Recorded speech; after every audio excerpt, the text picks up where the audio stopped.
नमस्कार दोस्तों, जीतैस की ऑनलाइन क्लासेस में आप सभी का हार्दिक स्वागत है, अभिनंदन है। दोस्तों, आज की क्लास में हम चर्चा करेंगे संत काव्य धारा पर, जिसे शुक्ल जी ने निर्गुण ज्ञानाश्रयी शाखा नाम दिया था। उसी निर्गुण ज्ञानाश्रयी शाखा या संत काव्य धारा पर हम लोग चर्चा करेंगे। संत काव्य धारा पर आज हम उसकी विशेषताओं पर खास करके चर्चा करेंगे। संत काव्य धारा में जो साहित्य लिखे गए उनकी विशेषताएं क्या हैं, संवेदना पक्ष की क्या विशेषताएं हैं, या उनकी शिल्पगत कला पक्ष की क्या क्या विशेषताएं हैं। तो आज इन सब चीज़ों पे हम विशेष रूप से चर्चा करेंगे संत काव्य धारा पर। तो आइए मित्रों, अब हम शुरू करते हैं संत काव्य धारा।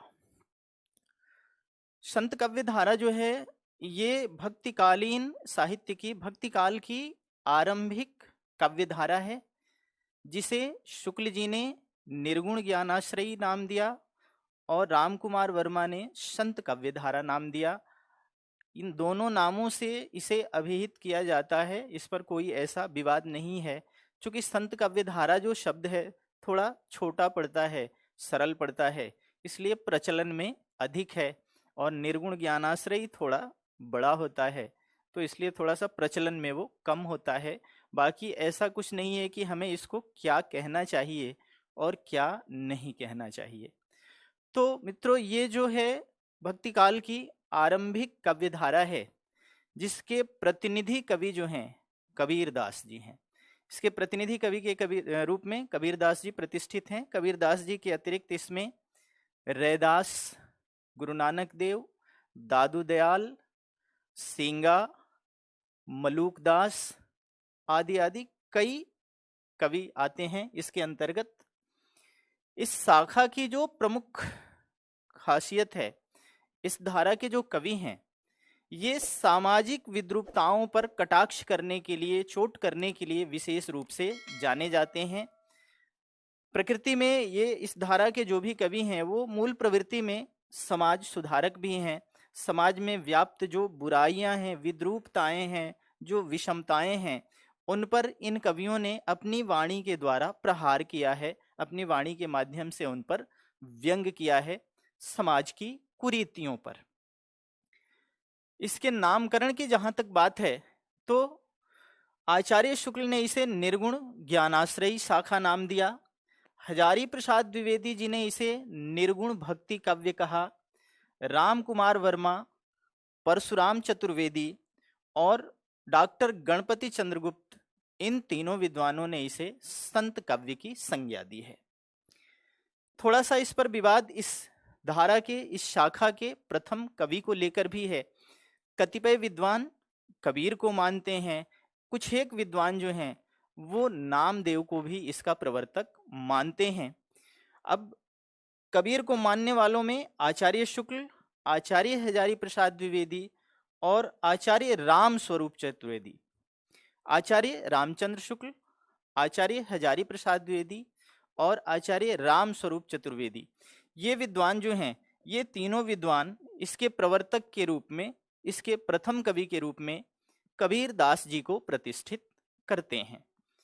कतिपय कवि जो हैं वो नामदेव को भी इसका प्रथम कवि मानते हैं। नामदेव को प्रथम कवि मानने वालों में राम कुमार वर्मा और डॉक्टर गणपति चंद्रगुप्त का नाम आता है। डॉक्टर राम कुमार वर्मा और डॉक्टर गणपति चंद्रगुप्त, ये दो ऐसे विद्वान हैं जो इसके प्रथम कवि के रूप में नामदेव को मानते हैं।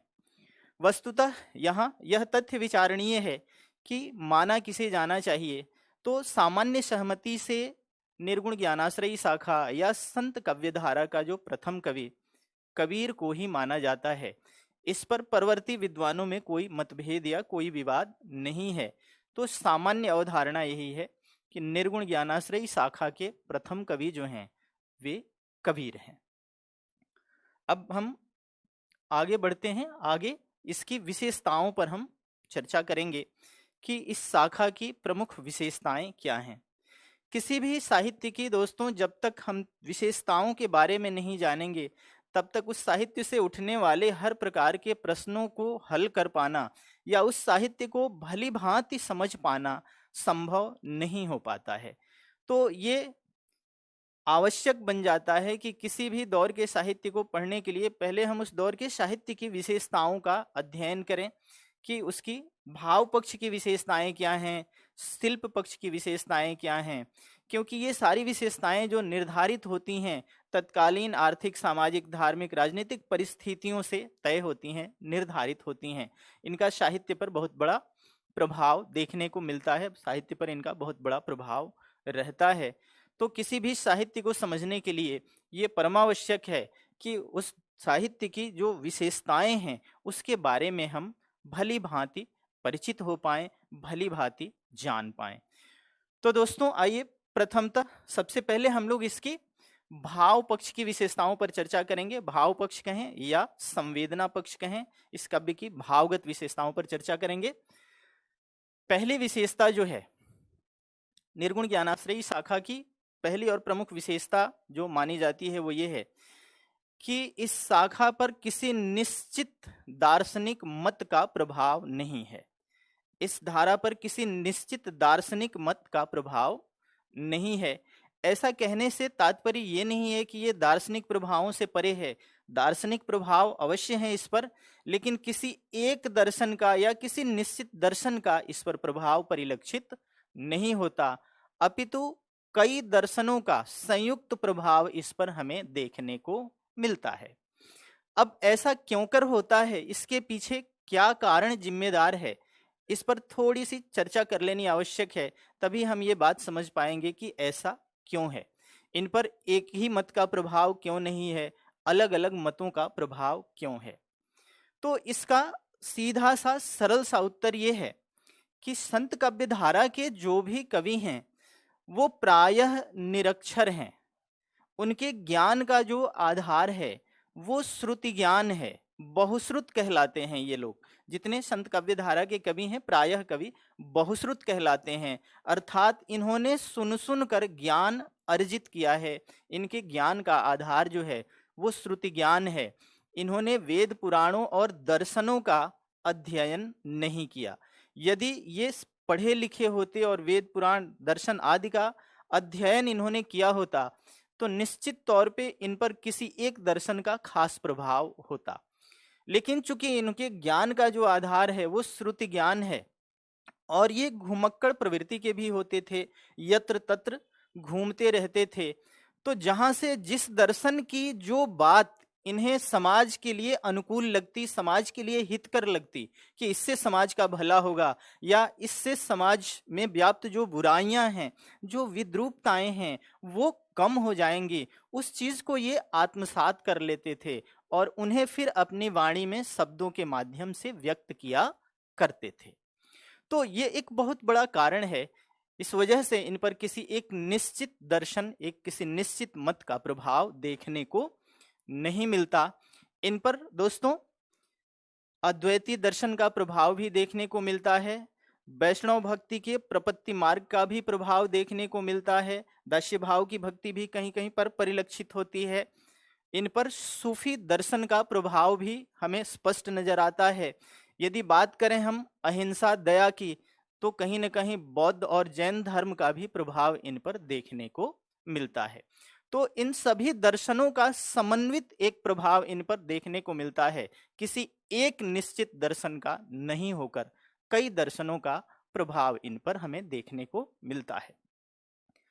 जैसे आप देख सकते हैं कबीर का एक पद है कि लाली मेरे लाल की जित देखूं तित लाल, लाली मेरे लाल की जित देखूं तित लाल, लाली देखन मैं गई मैं भी हो गई लाल। अब यहां देखिए लाली मेरे लाल से तात्पर्य ब्रह्म से है। यहां पर कबीर का जो आशय है वो जीव और ब्रह्म के एकत्व की है, अद्वैत का दर्शन यहां पर प्रस्तावित होता है। कबीर के इस पद से शंकर का अद्वैती दर्शन जो है वो प्रस्तावित होता है कि लाली देखन मैं गई मैं भी हो गई लाल, यानी परमात्मा के साथ जब आत्मा का सम्मिलन हुआ, आत्मा का संयोग हुआ तो आत्मा भी परमात्मा मय हो गई, ब्रह्ममय हो गई। तो यहाँ पर स्पष्ट है कि जहाँ पर आत्मा और परमात्मा के एकत्व की बात की जाए, दोनों में अद्वैत की बात कही जाए, वहां पर स्पष्ट है कि शंकर का अद्वैती दर्शन होगा। तो यहाँ इस पद में आप देख रहे हैं कि अद्वैत दर्शन का प्रभाव है। जो प्रपत्ति मार्ग है वैष्णव भक्ति का, जो प्रपत्ति मार्ग रामानुज ने प्रस्तावित किया था निम्न वर्ग के लिए, उसका भी इन पर व्यापक प्रभाव, व्यापक असर देखने को मिलता है। ऐसा क्यों कर होता है? क्योंकि आप देखेंगे कि निर्गुण ज्ञानाश्रयी शाखा के प्रायः जो कवि हैं वो कहीं न कहीं निम्न वर्ग से हैं, और उस समय तत्समय जो वर्ग भेद की स्थिति थी, जो जाति वैषम्य की स्थिति थी, ऊंच नीच की जो खाई थी समाज में, कहीं न कहीं ये जो कवि थे उसके भुक्त भोगी थे, उसका साक्षात अनुभव इन्होंने किया था। तो अगर हम यूं कहें कि ये चीजें जो हैं, ये जो दर्द इनके वाणी से निकला हुआ है, ये समाज की विद्वत्ताओं के प्रति जो वक्रोक्तियां इनकी निकली हुई हैं, ये कहीं न कहीं अनुभूत था इन्हें साक्षात, इन्होंने साक्षात उसका अनुभव किया था। यदि हम भोगा हुआ यथार्थ, नई समीक्षा की भाषा में अगर हम उसे भोगा हुआ यथार्थ कहें तो कुछ गलत नहीं होगा, कोई अतिशयोक्ति नहीं होगी, कहीं ना कहीं वो इनका भोगा हुआ यथार्थ था। तो इस प्रकार हम देखते हैं कि इन पर वैष्णव के प्रपत्ति दर्शन का भी प्रभाव होता है। प्रपत्ति मार्ग में जो साधक होता है, जो उपासक होता है, वो अकिंचन भाव का होता है। प्रपत्ति मार्ग में जो भक्त होता है या साधक होता है वो अकिंचन होता है, और उसका ब्रह्म या ईश्वर जो होता है वो सर्वशक्तिमान होता है। तो यहाँ पर जो भक्ति होती है वो दास्य और अकिंचन भाव से होती है। भक्त के अंदर पूरी तरह से निरीहता होती है, अपने आप को समर्पित कर देने का भाव होता है, ईश्वर के प्रति, अपने आराध्य ब्रह्म के प्रति स्वयं को समर्पित कर देने की भावना होती है। तो यहाँ पर एक कबीर का ही एक पद है, बड़ा चर्चित पद है, आप लोगों ने सुना भी होगा कि मेरा मुझ में कछु नहीं है, जो कछु है सो तोर। मेरा मुझ में कछु नहीं है, जो कछु है सो तोर। अकिंचन भाव, कुछ नहीं है मेरे पास, तेरा तुझको सौंपते क्या लागत है मोर।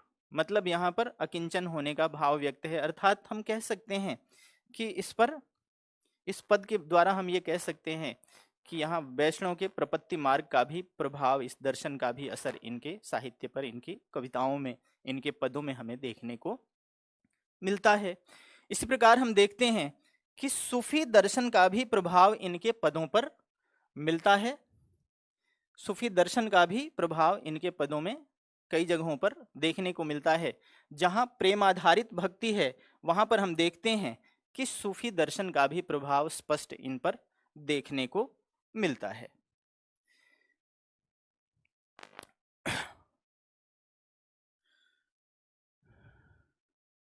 दूसरी विशेषता की अगर हम बात करें तो दूसरी विशेषता जो है वो है निर्गुण ब्रह्म की उपासना या निर्गुण स्वरूप की भक्ति।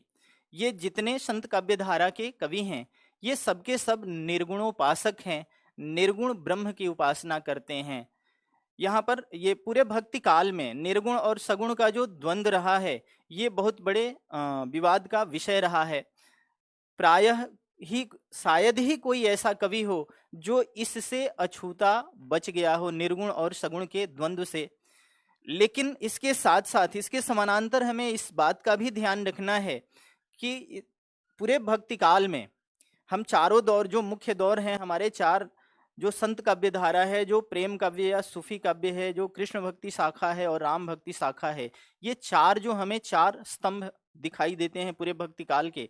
इन चारों स्तंभों में जो चारों बड़े कवि हैं, अगर हम बात करें ज्ञानाश्रयी शाखा की तो यहाँ के सबसे बड़े कवि जो हैं वो कबीर हैं।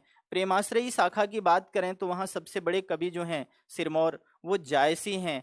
कृष्ण भक्ति शाखा में निर्विवाद रूप से सूरदास सर्वोच्च हैं। राम भक्ति शाखा में निर्विवाद रूप से गोस्वामी तुलसीदास जी सर्वोच्च हैं। तो ये जो चार कवि हैं, इन चारों कवियों में एकमात्र सूरदास ऐसे कवि दिखते हैं जहां पर कृष्ण काव्य में हमें ये देखने को मिलता है, भ्रमर गीत में हमें खास करके ये देखने को मिलता है कि निर्गुण का खंडन और सगुण का मंडन हुआ है। इसके अतिरिक्त ये जो तीनों हैं धाराएं, चाहे वो निर्गुण भक्ति हो, चाहे वो प्रेमाश्रयी शाखा हो, चाहे राम भक्ति हो, यहाँ पर खंडन मंडन की बात तो नहीं की गई है, लेकिन जो निर्गुणोपासक है वो निर्गुण का मंडन अवश्य कर रहा है, सगुण का खंडन नहीं कर रहा है। तो खंडन मंडन सबने नहीं किया है। खंडन मंडन की जो बात आती है वो कृष्ण भक्ति काव्य धारा में देखने को मिलती है, खास करके भ्रमर गीत से प्रस्तावित होता है सगुण का मंडन और निर्गुण का खंडन। तो ऐसा नहीं है कि इन्होंने सगुण भक्ति का पुरजोर खंडन किया हो, लेकिन निर्गुण का पुरजोर मंडन अवश्य किया है। इनकी जो भक्ति है वो निर्गुण निराकार भक्ति है। इसके पीछे निर्गुण भक्ति को अपनाने के पीछे भी कई कारण हो सकते हैं। अगर हम तत्कालीन कारणों पर दृष्टिपात करें, उस समय जो सामाजिक स्थिति थी, समाज में वर्ग भेद की जो बहुत बड़ी खाई थी, तो इसको देखते हुए सगुण स्वरूप जो था उतना उपयुक्त नहीं ठहरता था, या एक सीमित वर्ग तक ही वो रह जाता। तो भक्ति के व्यापक स्वरूप को अपनाने के लिए इन्होंने निर्गुण को अपनाया और निर्गुण का प्रचार प्रसार किया, निर्गुण को गाया। इसलिए ये कारण है कि इन्होंने निर्गुण भक्ति को अपनाया। कहीं कहीं पर हम देखते हैं कबीर के पदों में कि राम का नाम जो है वो आता है। तो राम का नाम देखकर हमें ये नहीं सोचना चाहिए कि ये सगुण से इसका कोई संबंध है। राम का नाम जो किंवदंती है, जो दंत कथाएं प्रचलित हैं, या हिंदी साहित्य इतिहास वगैरह में उन्हीं दंत कथाओं का उल्लेख हमें देखने को मिलता है जो किंवदंतियां हैं, कि राम का नाम भी जो है कबीर ने अपने गुरु से ही लिया, रामानंद से लिया। इसके पीछे एक घटना है, कबीर कहीं अपने बैठे हुए थे, अंधेरा था और रामानंद जी कहीं से आ रहे थे, तो अंधेरा होने के कारण कबीर उन्हें दिखे नहीं और कबीर को इनका रामानंद का पैर लग गया। तो ये सामान्य सी एक आदत होती है कि हमसे कोई गलती हो जाती है या कुछ ऐसा हम गलत कर देते हैं तो हम राम राम शब्द कह देते हैं। तो इसी क्रम में रामानंद के मुंह से राम राम निकला और कबीर ने उसे गुरु मंत्र समझकर आत्मसात कर लिया, उसे अपने पास रख लिया। इसलिए ये कहा जाता है कि कबीर को राम का नाम भी उन्हें अपने गुरु रामानंद से ही मिला हुआ था। तो राम का नाम जो ये कई जगहों पर, रमैनियों में भी बहुत मिलता है, कबीर का जो एक काव्य स्वरूप है रमैनी, उसमें राम का नाम कई जगहों पर मिलता है, साखी में भी मिलता है। तो जो राम का नाम है वो उन्होंने गुरु से लिया था। इससे कहीं से कहीं तक ये तात्पर्य नहीं है कि सगुण का कोई संबंध हो। राम का नाम उन्होंने, इनके राम जो हैं ये निर्गुण है, अवतारी नहीं है, विष्णु के अवतार नहीं है। कबीर के राम जो हैं वो भी निर्गुण ब्रह्म हैं। इसके लिए आप देख सकते हैं इन्होंने निर्गुण के संबंध में, निर्गुण को प्रतिपादित करने के लिए स्पष्ट लिखा है कि सात समद की मसी करो लेखनी सब बनराई, सात समद की मसी करो लेखनी सब बनराई, धरती सब कागद करो हरिगुण लिखा न जाई।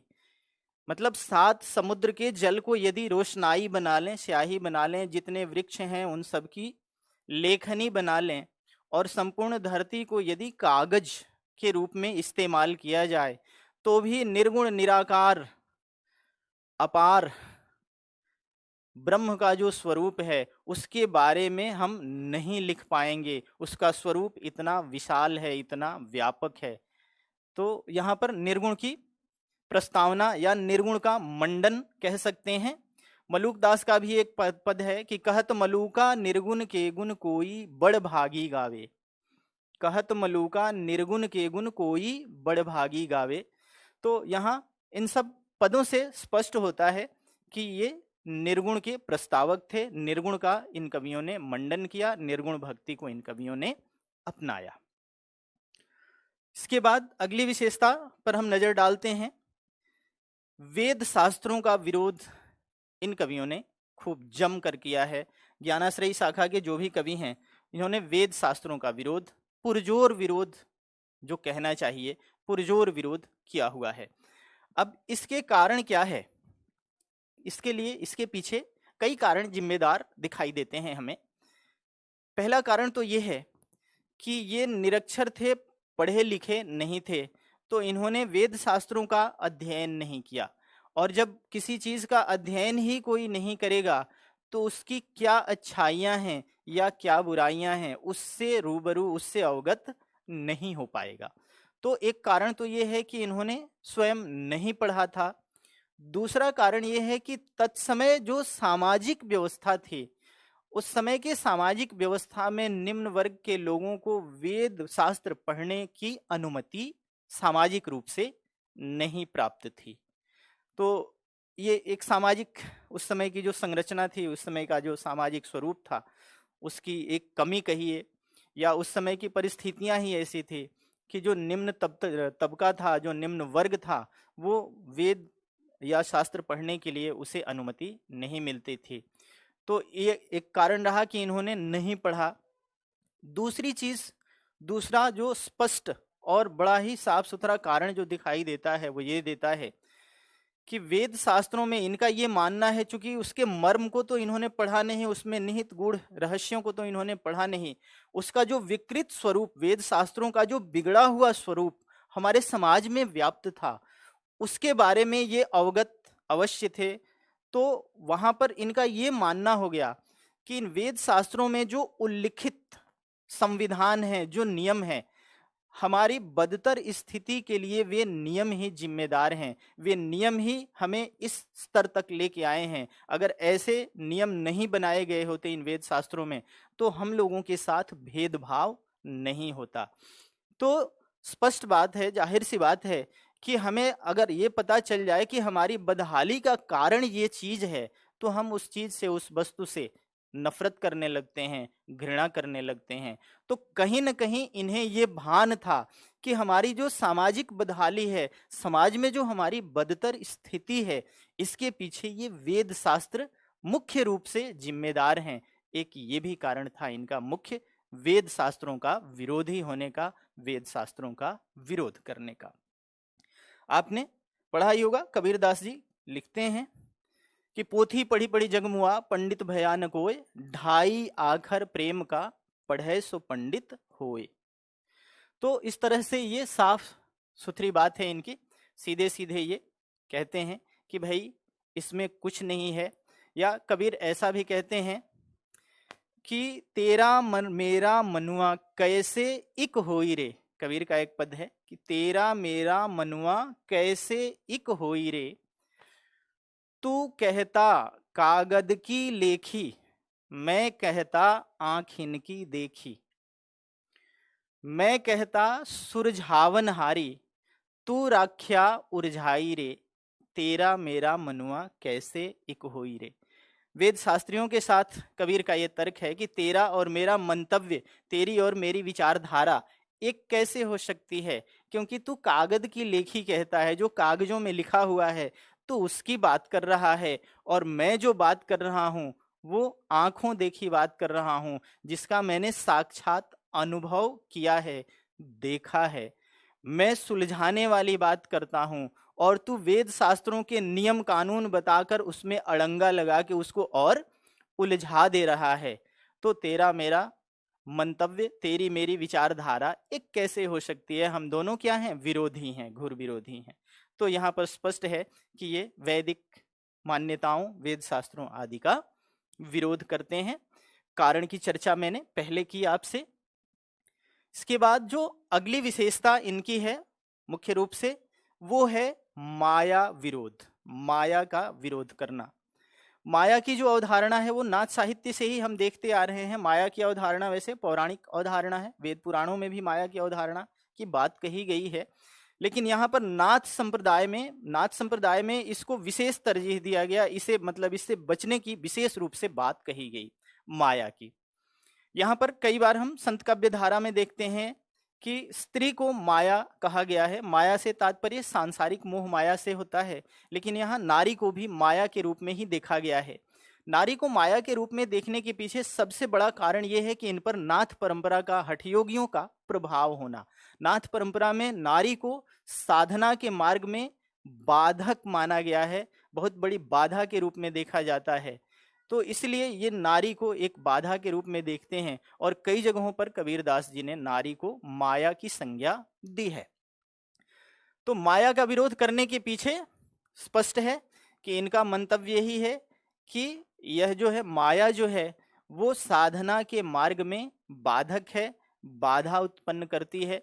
जैसे कबीरदास जी कहते भी हैं कि माया महाठगनी हम जानी, माया महाठगनी हम जानी, तिरगुन फांस लिए कर डोले, बोले मधुरी बानी। तो यहाँ पर माया का विरोध कि वो महाठगनी है, उसके तीन तीन पेंचों से युक्त बंधन फांस लिए हुए घूम रही है, एक न एक में फंसी जाएंगे, फंसा ही लेगी।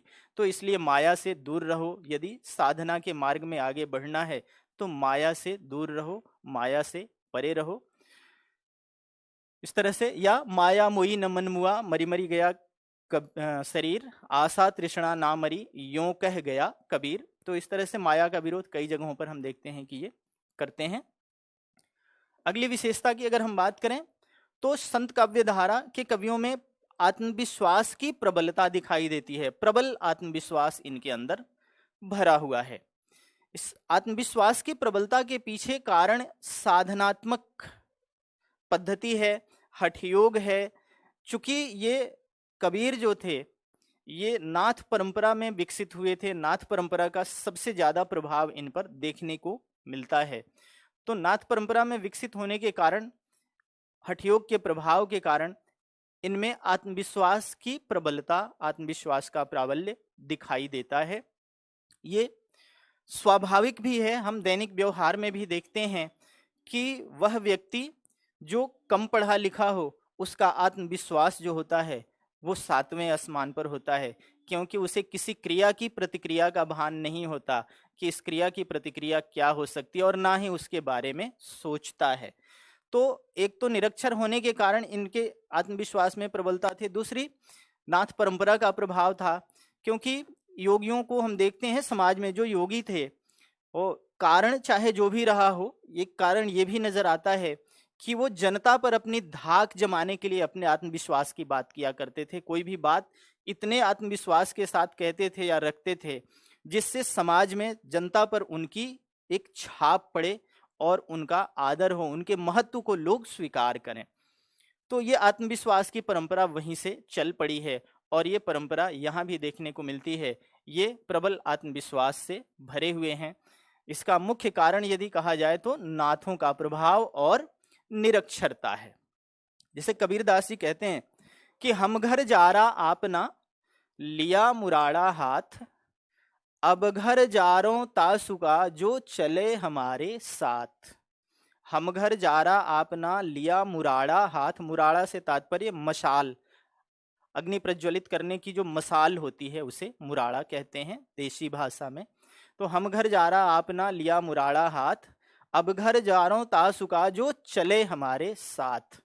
यहाँ इस पद के माध्यम से कबीरदास जी ये कहते हैं कि मैंने अपने अंधकार का तो नाश कर लिया है, मेरे अंदर का अंधकार नष्ट हो चुका है, अब मेरे अंदर सिर्फ ज्ञान का प्रकाश दे दीप्यमान है, ज्ञान की ज्योति जो है वो जल रही है, और अब मैं उसके अज्ञान का नाश कर दूंगा, उसके अज्ञान को मिटा दूंगा जो मेरे साथ आए। तो इतना दावे के साथ कह देना प्रबल आत्मविश्वास को दर्शाता है कि इनमें आत्मविश्वास की प्रबलता थी। ये पूरी तरह से आत्मविश्वास से लबरेज थे, भरे हुए थे। अब आगे बात करते हैं अगली विशेषता इनके साहित्य की, सतगुरु को महत्व।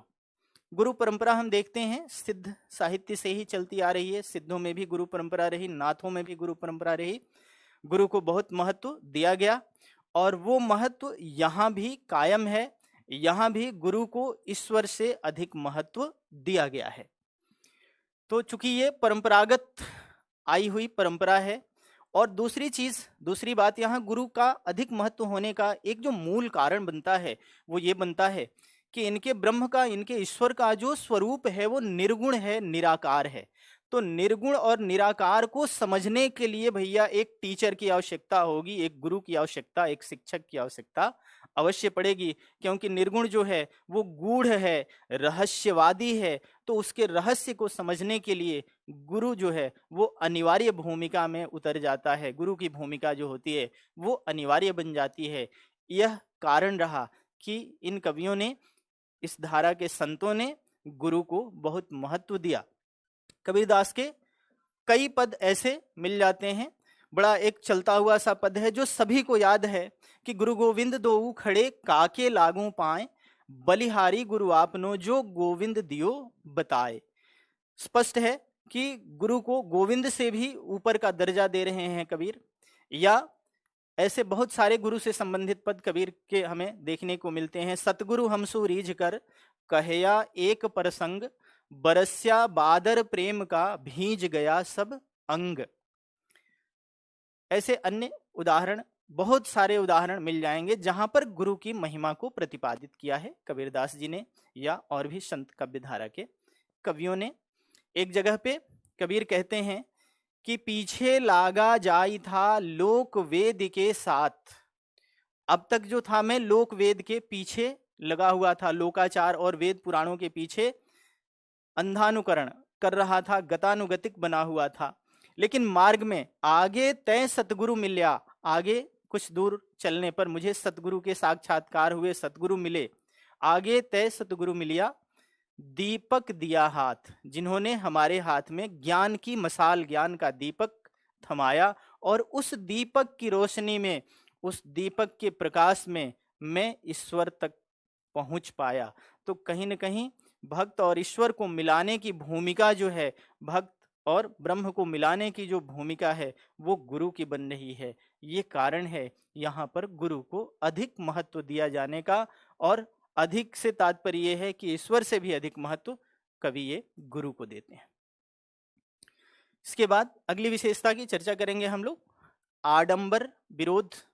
आडंबरों का विरोध, संत काव्यधारा के कवि जो हैं इन्होंने आडंबरों का जमकर विरोध किया, जमकर प्रहार किए। तत्कालीन धर्म के नाम पर हमारे समाज में बहुत सारे आडंबर फैले हुए थे और उन आडंबरों की आड़ में भोली भाली जनता जो थी, भोले भाले लोग जो थे, वो धर्म के नाम पर ठगे भी जाते थे।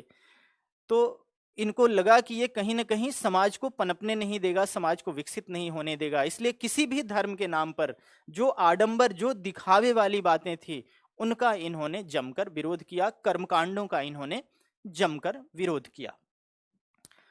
जैसे कबीरदास जी कहते हैं कि मूड मुड़ाए हरि मिले मैं 100 बार मुड़ाए, मूड मुड़ाए हरि मिले मैं 100 बार मुड़ाए, बार बार के मूड़ते भेड़ न बैकुंठ जाए। यदि सिर मुड़ाने से और त्रिपुंड लगाने से ही ईश्वर की प्राप्ति होती है तो मैं तो 100 बार मुड़ा लूं। क्या वो भेड़ जिसके बार बार बाल काटे जाते हैं वो भेड़ बैकुंठ चला जाता है, स्वर्ग चला जाता है? ऐसा कतई नहीं है। तो ऐसा ये सब क्या है? आडंबर हैं, और हमें आडंबरों के फेर में नहीं पड़ना चाहिए। इसी प्रकार इस्लाम पर भी प्रहार करते हैं कबीरदास जी। इस्लाम पर भी कहते हैं कि कांकर पाथर जोरी के मस्जिद लई बनाए, ताचढ़ मुल्ला बांग दे क्या बहरा हुआ खुदाए। कांकर पाथर ईंट पत्थर जोड़ जोड़ के मस्जिद बना लिया और उसके ऊपर चढ़ के जो आप अजान बुलाते हो, अजान पुकारते हो, तो आप धीरे से भी कर सकते थे ये काम। क्या खुदा बहरा है जो आप इतना जोर से बुलाते हो? तो कबीरदास जी ने हिंदू धर्म और इस्लाम दोनों धर्म में जो रूढ़ियां या आडंबर व्याप्त थे उन पर जमकर प्रहार किया, उनका जमकर विरोध किया। स्पष्ट कहते हैं कि पाहन पूजे हरि मिले तो मैं पूजूं पहाड़। अगर पत्थर पूजने से ही ईश्वर की प्राप्ति होती है तो मैं तो पूरा पहाड़ ही पूज दूं। अरे ताते ये चक्की भली पीस खाए संसार, उससे तो ये चक्की अच्छी है जो पूरे संसार का, पूरी दुनिया का पेट भरती है। अगर पूजना ही है तो इसे पूजो। तो इस तरह से चाहे हिंदू धर्म हो चाहे इस्लाम हो, दोनों में व्याप्त जो भी विद्रूपताएं थी, जो आडंबर था, जो दिखावे थे, उन सभी का कबीर ने पुरजोर विरोध किया। संत काव्यधारा के सभी कवियों ने उसका पुरजोर विरोध किया। अब अगली विशेषता की चर्चा हम लोग करेंगे, सांप्रदायिकता का विरोध। तत्समय हमारे समाज की सबसे बड़ी समस्या जो थी वो थी सांप्रदायिकता, जाति पाति भेदभाव। ये अपने चरम पर थी। ये जो मध्यकाल की स्थिति है ये चरम की स्थिति है। उस समय सांप्रदायिकता जो थी वो चरम पर थी। तो चूंकि ये लोग संप्रदाय सहिष्णु थे, इनका किसी निश्चित एक संप्रदाय से कोई लेना देना नहीं था। ये चाहते थे कि मानव को मानव का दर्जा दिया जाए, ईश्वर के द्वारा बनाए गए सब प्राणी एक जैसे हैं। तो इसमें ये जाति पाति और सांप्रदायिकता किस बात की, जिससे हमारा नुकसान हो रहा है, हमारे समाज का क्षरण हो रहा है, विनाश हो रहा है। तो इस वजह से इन लोगों ने सांप्रदायिकता का जमकर विरोध किया, सांप्रदायिकता पर खूब प्रहार किए इन्होंने। कबीरदास स्पष्ट कहते हैं कि जो तू बाभन बभनी का जाया, आन बाट वह क्यों नहीं आया। जो तू बाभन बभनी का जाया, आन बाट वह क्यों नहीं आया। तो यहाँ पर ब्राह्मणवाद पर कटाक्ष कर रहे हैं कबीरदास जी। इस प्रकार हर धर्म के लोग, हर धर्म में जो भी इस तरह की जो कुरीतियां थी, जो रूढ़ियां थी, उनका विरोध कबीरदास जी व अन्य संत कवियों ने जमकर किया है। अब दोस्तों हम चर्चा करेंगे कबीरदास या संत काव्यधारा की नारी विषयक अवधारणा पर। नारी के प्रति दृष्टिकोण इनका कैसा था। नारी के प्रति दृष्टिकोण की जहां तक बात है दोस्तों, तो ये पूरा का पूरा मध्यकाल ही नारी के प्रति उदासीन दृष्टिकोण अपनाता है, बल्कि यूं कहें कि नकारात्मक दृष्टिकोण है तो कोई गलत बात नहीं होगी। पूरा का पूरा दृष्टिकोण जो है वो नकारात्मक दिखता है महिलाओं के प्रति, नारी जाति के प्रति। इन कवियों का स्पष्ट है कि ये चूंकि माया के स्वरूप में देखते हैं नारी को और साधना के मार्ग में बाधा समझते हैं, तो ये बहुत बड़ा कारण है इनका नारी विरोधी होने का। कबीरदास की बहुत सारी ऐसी उक्तियां हैं, तल्ख टिप्पणियां हैं, जो जिससे ये लगता है कि ये नारी विरोधी थे सारे। से कबीरदास जी कहते हैं कि नारी की झाई परत अंधा होत भुजंग, नारी की झाई परत अंधा होत भुजंग, कबीरा तिनकी क्या गति जे नित नारी के संग। अब यहाँ पर देखिए, कहते हैं कि नारी की परछाई मात्र पड़ने से तो वो भुजंग भी, सर्प भी अंधा हो जाता है, तो उनकी क्या स्थिति होगी, उनकी क्या दशा होगी जो नित उसके संपर्क में है। कितनी नकारात्मक सोच, कितनी नकारात्मक बात है आज के परिप्रेक्ष्य में। अगर ऐसी बात कोई कहे, कोई कवि ऐसा लिख दे, तो पूरे वैश्विक स्तर पर उसका व्यापक विरोध होगा, बैन हो जाएगा वो। हालांकि कतिपय आलोचक जो हैं कबीरदास को इससे बाहर निकालने की कोशिश करते हैं। कई जगह पे ये तर्क दिया जाता है, कुछ हमारे आलोचक ये तर्क देते हैं कि स्वकीया के संदर्भ में कबीर का मत जो है वो सकारात्मक है, परकिया के संदर्भ में, प्रगल्भा के संदर्भ में इनका मत जो है वो नकारात्मक है। तो इस चीज को लोग, हमारे आलोचक जो हैं, वो स्वकीया और परकिया के रूप में इसको परिभाषित करके कबीरदास को इस लांछन से बाहर निकालने की कोशिश करते हैं। वस्तुतः यह तय है कि नारी के प्रति इनका दृष्टिकोण जो था वो नकारात्मक था। हालांकि कुछ पद ऐसे मिलते हैं। कबीर का एक पद है कि पतिव्रता मैली भली काली कुचित कुरूप, पतिव्रता मैली भली काली कुचित कुरूप, पतिव्रता के रूप पर वारों कोटि स्वरूप।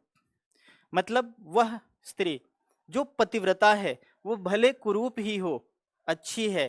तो यहाँ पर स्पष्ट है कि ये स्वकीया को महत्व दे रहे हैं। इस पद से तो यही प्रतिपादित होता है कि स्वकीया के प्रति इनका दृष्टिकोण जो है वो सकारात्मक है, क्योंकि कहते हैं कि पतिव्रता के रूप पर वारों कोटि स्वरूप, करोड़ों सुंदरियां उस पर न्यौछावर करने की बात करते हैं।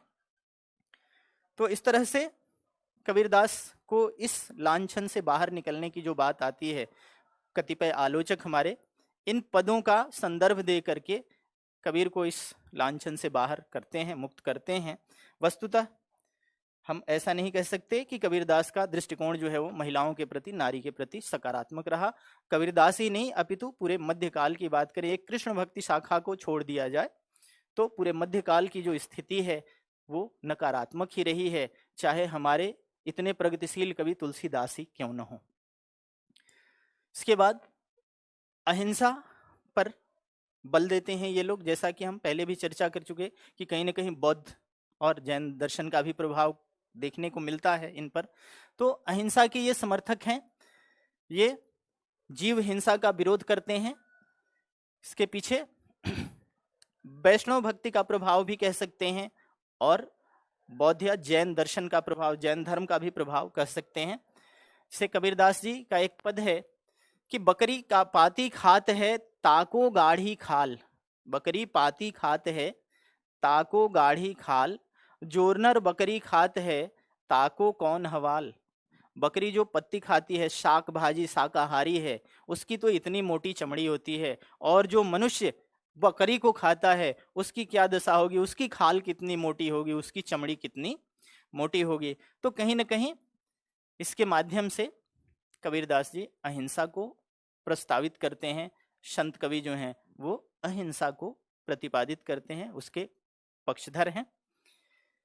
अगली विशेषता इनकी रहस्यवाद। प्रायः यहाँ पर जो संत काव्य धारा के कवि हैं इनमें रहस्यवाद, इनके पदों में रहस्यवादिता हमें दिखाई देती है। इनकी जो उक्तियां हैं वो रहस्यवादी हैं।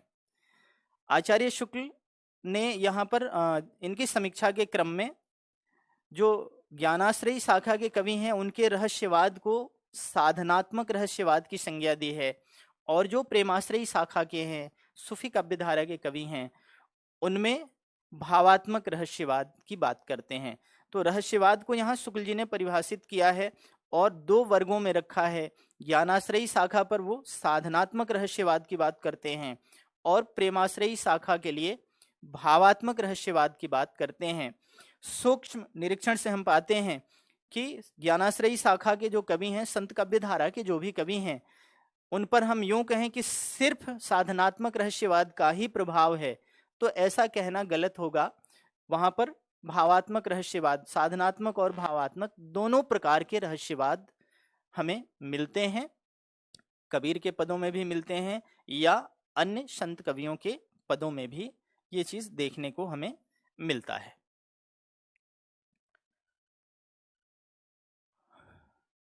जैसे कबीरदास का एक पद है कि तलफे बिनु बालम मोर जिया, तलफे बिनु बालम मोर जिया, दिन नहीं चैन रात नहीं निंदिया, तलफ तलफ के भोर किया। यहाँ पर ईश्वर से मिलने की, खुदा से मिलने की, अपने ब्रह्म से मिलने की तड़प व्यक्त हुई है। कबीरदास जी कहते हैं तलफे बिनु बालम मोर जिया, मेरे ब्रह्म के बिना मेरा हृदय जो है वो तलफ रहा है, मतलब सुलग रहा है, धीरे धीरे करके। तलफना मतलब धीरे धीरे जलना, जो चीज सुलग के जलती है। दिन नहीं चैन रात नहीं निंदिया, तलफ तलफ के भोर किया।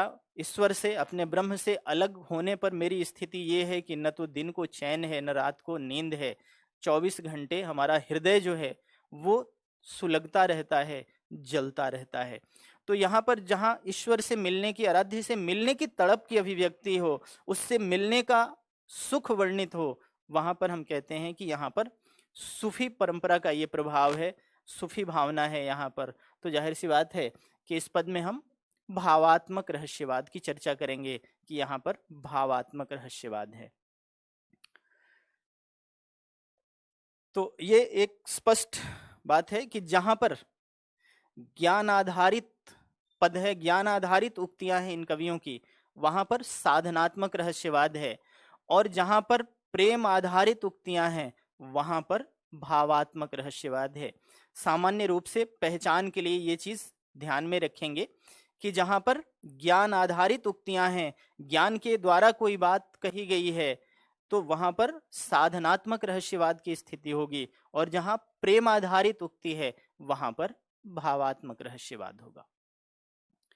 अब दोस्तों ये जो है संत काव्य धारा के भाव पक्ष का विश्लेषण है हम लोगों का कि भाव के स्तर पर यह काव्य किस प्रकार है, इसकी क्या क्या मुख्य विशेषताएं हैं।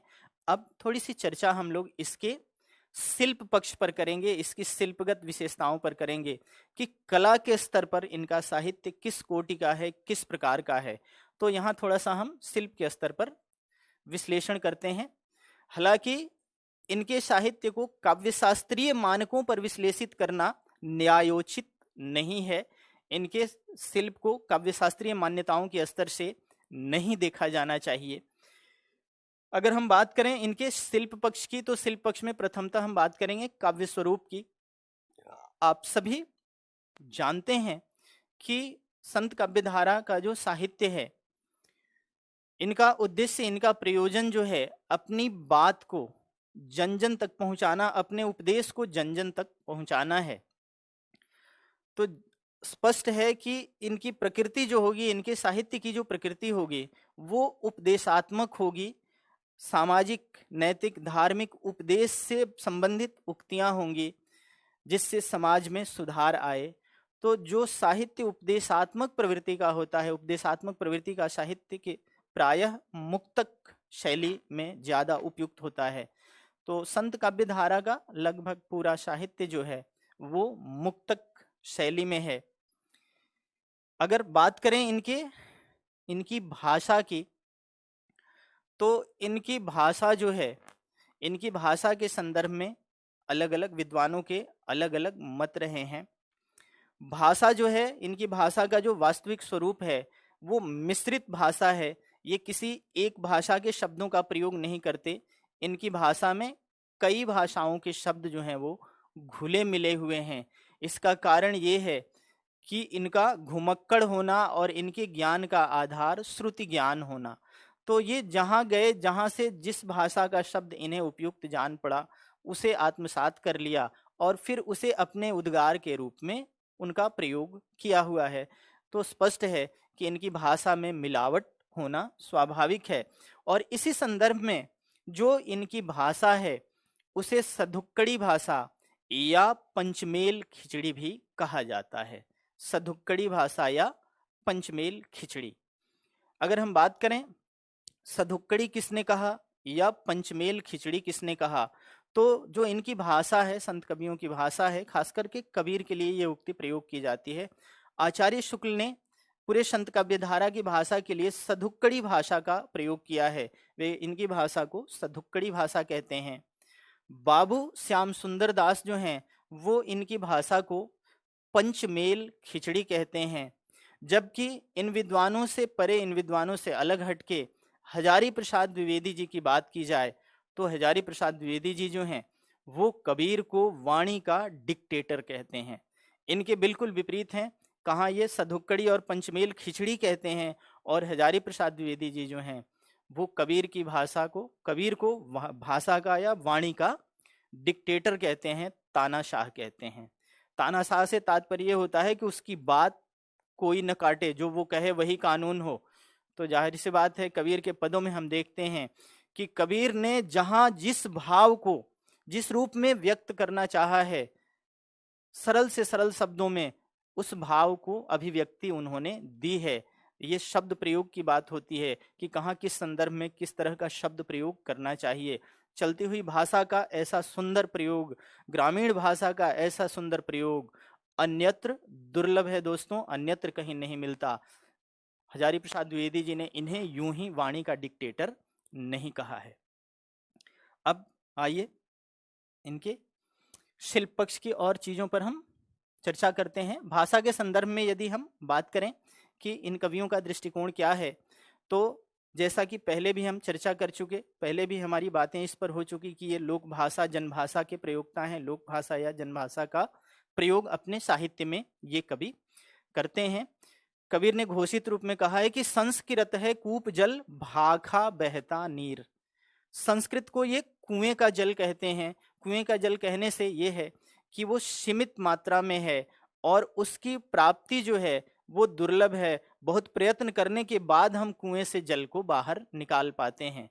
और भाषा यानी जन भाषा जो है वो बहता हुआ जो जल है, बहता हुआ सोता है, जिसका लाभ कोई ले सकता है, जिससे कोई भी फायदा उठा सकता है। तो कबीरदास जी ऐसा कहते हैं कि संस्कृत है कूप जल भाखा बहता नीर। वहीं पर रज्जब भी प्रकारांतर से ऐसी ही कुछ बात रखते हैं। रज्जब कहते हैं कि वेद सुवाणी कूप जल दुखसु प्रापति होय। वेद सुवाणी कूप जल दुखसु प्रापति होय।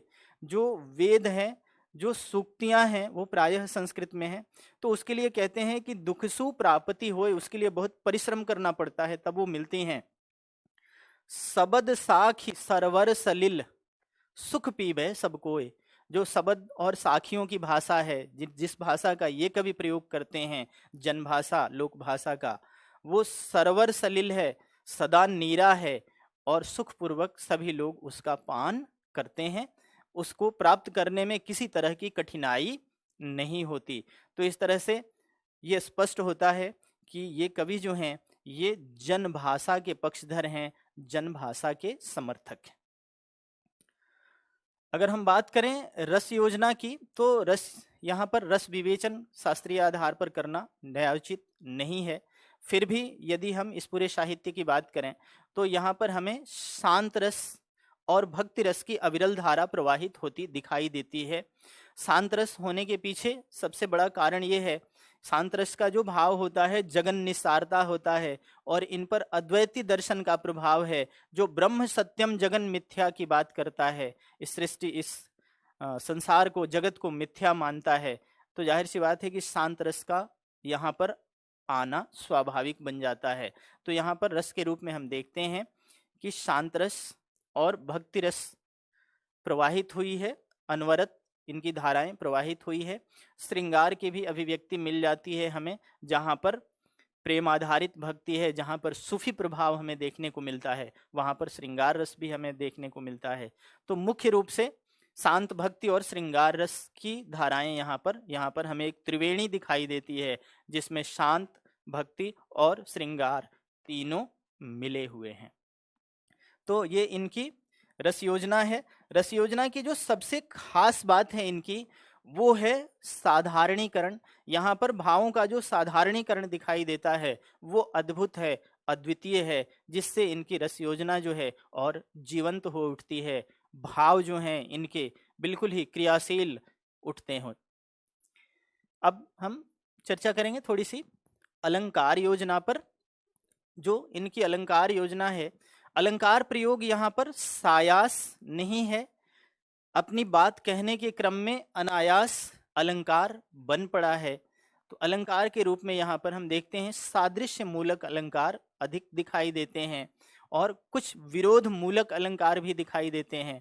सादृश्य मूलक और विरोध मूलक दोनों तरह के अलंकार दिखने के पीछे कारण ये है, सादृश्य मूलक में कई जगहों पे उपमा देने के कारण सादृश्य मूलक अलंकारों का आधिक्य हमें देखने को मिलता है, और विरोध मूलक इसलिए देखने को मिलता है क्योंकि इनकी उक्तियां जो हैं वो रहस्यवादी हैं, प्रतीकार्थ खुलती हैं।